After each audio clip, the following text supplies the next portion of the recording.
আমার স্বামী টিটু ঘর জামাই থাকত আমাদের বাড়িতে, কিন্তু সে ছিল অকর্মা। কোনো কাজ করতে পারত না। কিন্তু তাকে আমি অনেক পছন্দ করতাম, তাই বিয়ে করে ফেলি। আমার মেজ ভাবির সন্তান হতো না, তাই আমার মেজ ভাই সবসময় মনমরা হয়ে থাকত আর ভাবিকে বলতো তোকে ছেড়ে দিয়ে আরও একটা বিয়ে করব। কিন্তু হঠাৎ একদিন রাতে লক্ষ্য করলাম আমার স্বামী টিটু মেজ ভাবির ঘর থেকে বের হচ্ছে। তার কিছুদিন পর ভাবি মহতে যাচ্ছে। আমি তা শুনে আমার মাথা ঘুরে গেল। তাহলে কি আমার স্বামী ভাবিকে? তাহলে মূল ঘটনাটা খুলে বলি। মাঝরাতে পানি খেতে উঠে নিজের স্বামীকে মেজ ভাবির ঘর থেকে বের হতে দেখে চমকে উঠল দিবারা। মেজ ভাইয়া 4 দিন হলো ঢাকায়। এখন ভাবি একা ঘরে। আমার স্বামী এত রাতে মেজ ভাবির ঘরে কি করতে গিয়েছিল সেটা জানার জন্য আমার মাথায় ঘুরপাক খাচ্ছে। এই ঘরের দিকে স্বামীকে আসতে দেখেই দরজা বিজিয়ে দিয়ে বিছানায় উঠে ঘুমানোর অভিনয় করল দিবারা। তার স্বামী দরজা ঠেলে সন্তর্পণে হেঁটে এসে বিছানায় তার পাশে শুয়ে পড়ল। দিবারা এই বাড়ির মেয়ে, তার স্বামী ঘরজামাই। দিবারা জানে কোনো রকম অপরাধ করলে তাকে সহ তার স্বামীকে এই বাড়ি থেকে বের করে দিবে ভাইয়েরা। তাই এই ব্যাপারে আর কোনো কথা বলে না দিবারা। পরের দিন সারাদিন মুখ কালো করে রাখলেও তার স্বামী টিটুকে এই বিষয়ে কিছুই জিজ্ঞেস করে না সে। তারপরের রাতে দিবারা আর কিছুতেই ঘুমাতে পারে না। তার বিশ্বাস তার মেজভাই যতদিন শহরে আছে প্রতি রাতেই বোধহয় তার স্বামী মেজ ভাবির ঘরে গেছে। কিন্তু ঘরে গিয়ে কি করল এটা তো আমি দেখি নাই। শুধু দেখতাম মেজ ভাবির ঘরে যেত। কেন যেত দিবারার মনে সন্দেহর সৃষ্টি হল। তার বিশ্বাসকে সত্যি প্রমাণিত করতেই যেন ধীরে ধীরে টিটু দিবারার পাশ থেকে গড়িয়ে মেঝেতে নামল। এরপর পা টিপে টিপে ঘরের দরজা খুলে বাইরে চলে গেল। রাত এখন কয়টা হবে? 1টা, 2টা।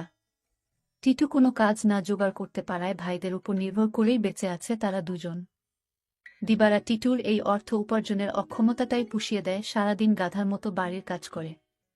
সারাদিন কাজ করায় শরীর এতই ক্লান্ত হয় যে সারারাত মরার মতো ঘুমায় দিবারা। কয়বার টিটু তাপ্পড় দিয়েও দিবারার ঘুম ভাঙাতে পারেনি। তাই রাতে যে দিবারা জেগে থাকতে পারে এমন কোনো ভয় তার ছিল না বলা যায়। আর এই সুযোগে মেজ ভাবির ঘরে যেত। কিন্তু কেন যেত তা আমি কিছুই জানতাম না। পরদিন রাতে দিবারা ঘুমায়নি। সে রাতে জেগেছিল তার স্বামী কি করে তা জানতে। তখনই দেখল দিবারার স্বামী বিছানা থেকে ধীরে ধীরে উঠে গেল। ঘর থেকে বের হয়ে মেজ ভাবির ঘরে গেল। কিছুক্ষণ পর মেজ ভাবির ঘর থেকে চিৎকার শোনা যাচ্ছে। মনে হচ্ছে ভাবির এক অন্যরকম চিৎকার। আমি ভাবতে থাকলাম কি হতে যাচ্ছে এখানে। আমি কিছুটা আন্দাজ করতে পারলাম না আসলে ওই ঘরে কি হচ্ছে। টিটু চলে যেতেই বালিশে মুখ গুজে ফুপিয়ে কেঁদে উঠল দিবারা। সে তার স্বামীকে কত ভালোবাসে। সে কিনা করে সারাদিন তার জন্য, আর সে কিনা তার সাথে বিশ্বাসঘাতকতা করতে পারে। দিবারা ভাবল ওই ভাবির ঘরে কেন আমার স্বামী টিটু যায়, এটা আমার যে করে হোক জানতে হবে।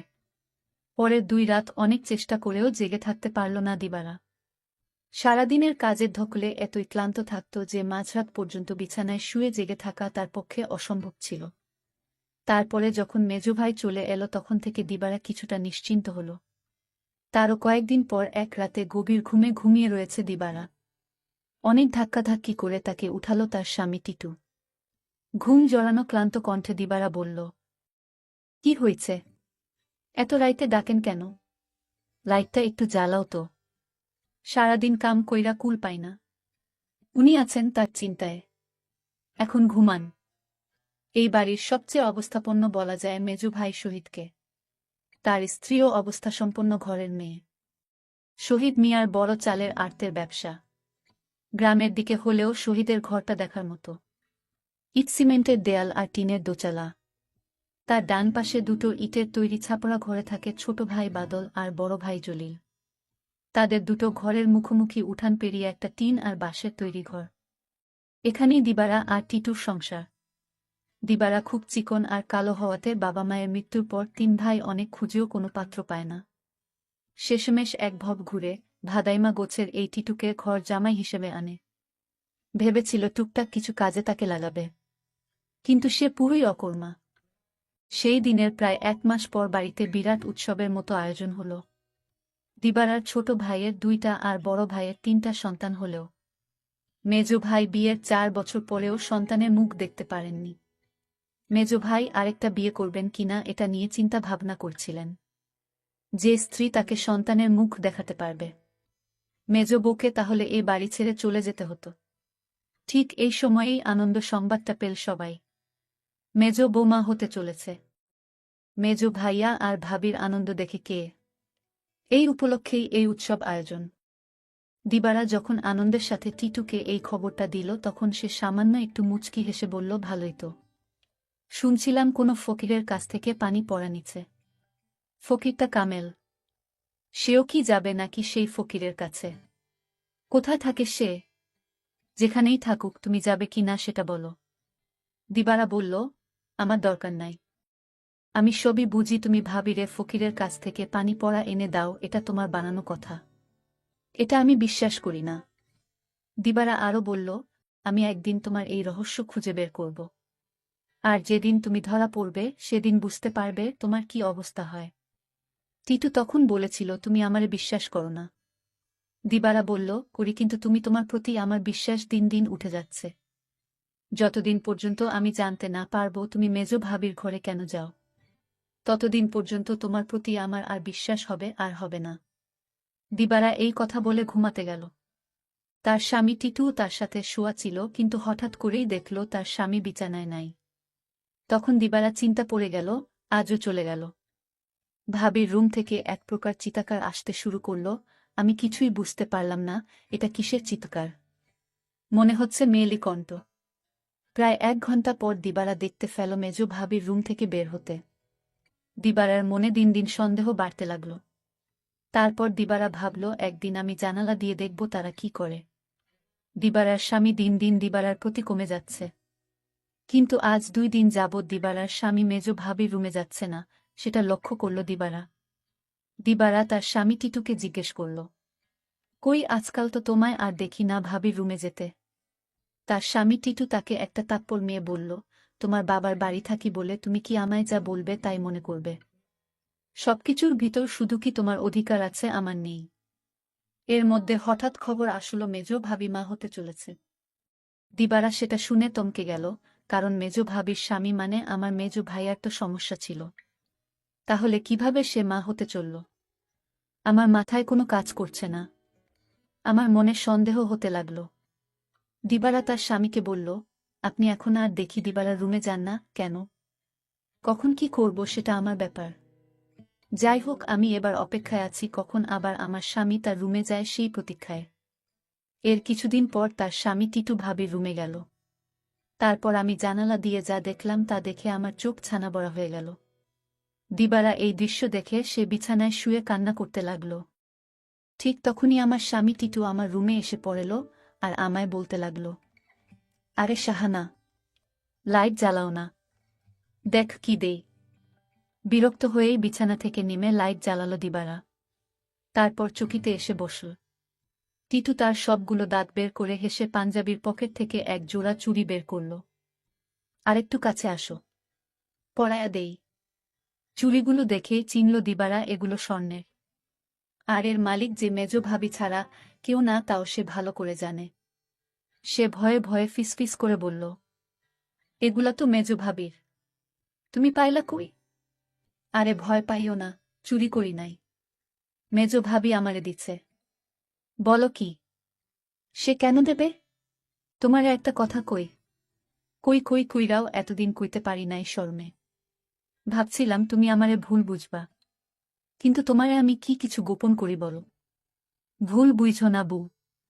মেজ ভাই এইবার ঢাকায় যাওয়ার পর কয়রাত আমি মেজ ভাবির ঘরে গেছিলাম। টিটু আবার বলল, মেজ ভাই ঢাকা যাওয়ার পরে মেজ ভাবির কয় রাত খুব জ্বর হয়েছিল, কিন্তু তার যত্ন করার মতো কেউ ছিল না। তাই ভাবি কইল, দেখ টিটু, তোরে আমি ভাইয়ের মতোই দেখি।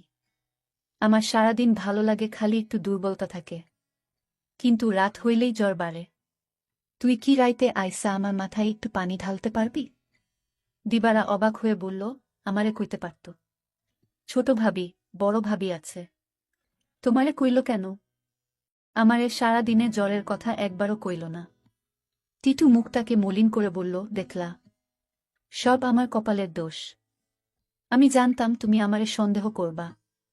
আমি কি আর মাইনষে বিশ্বাস পাওয়ার যোগ্য?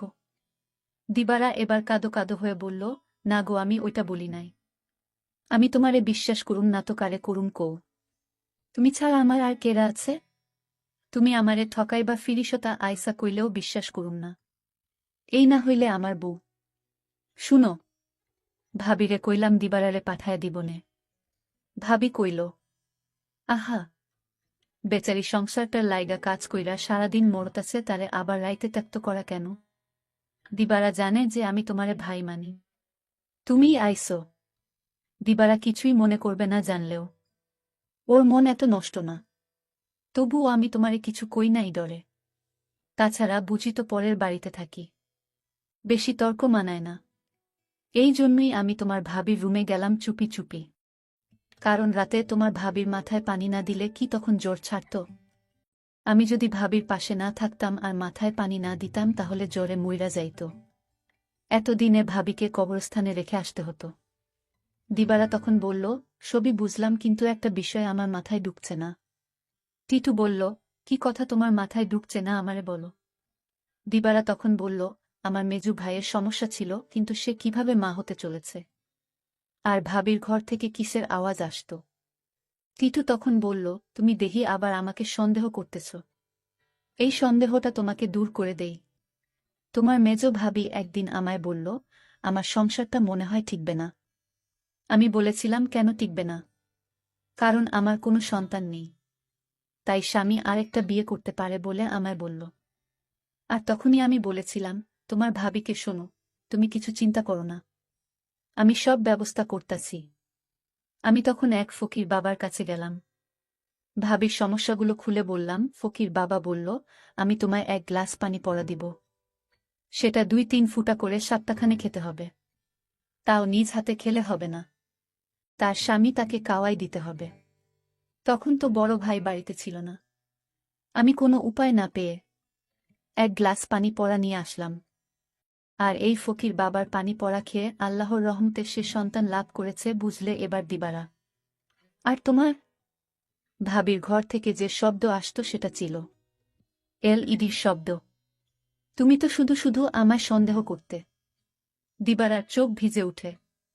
আহা, তার এই স্বামীকে আর ভাবিকেই নাকি সে ভুল বুঝেছে। কি বাজে চিন্তাই না করেছে সেই রাতে তার স্বামীকে ভাবির ঘর থেকে বের হতে দেখে। সে সিদ্ধান্ত নেয় তার সহজ সরল এই স্বামীকে আর কোনোদিন সন্দেহ করবে না সে। টিটু বলল, আমি সেবাযত্ন করাতেই তো ভাবি সুস্থ হইয়া গেল। তাই তো খুশি হইয়া দিল এই চুরি জোড়া, কইল দিবারারে দিও। তবে দিনের বেলা এটা পইর না, সাহানা। বুঝি তো পরের ঘরে থাকি, 5 লোকে 5 কথা কইব। দিবারা তখন কেঁদে কেঁদে বলল, আমি তোমাকে অনেক কষ্ট দিয়েছি, তোমাকে অযথা সন্দেহ করেছি, আসলে তুমি নিষ্পাপ। দিবারা বলল, তুমি মেজো ভাবির ঘরে গিয়ে মেজো ভাবিকে মায়ের মতো যত্ন করে সুস্থ করে তুলেছে, এরকম স্বামী এখনকার যুগে পাওয়া বড় কঠিন। দিবারা বলল, আমায় ক্ষমা করে দিও তুমি। তুমি ক্ষমা না করলে আল্লাহ আমাকে ক্ষমা করবে না। টিটু তখন হেসে বলল, আমি তোমাকে ক্ষমা করে দিয়েছি। বন্ধুরা, আজকের গল্পটি কেমন লাগলো তা অবশ্যই কমেন্ট করে জানাবেন, আর এরকম নতুন নতুন ভিডিও পেতে আমার চ্যানেলটিকে সাবস্ক্রাইব করে পাশে থাকবেন। ধন্যবাদ।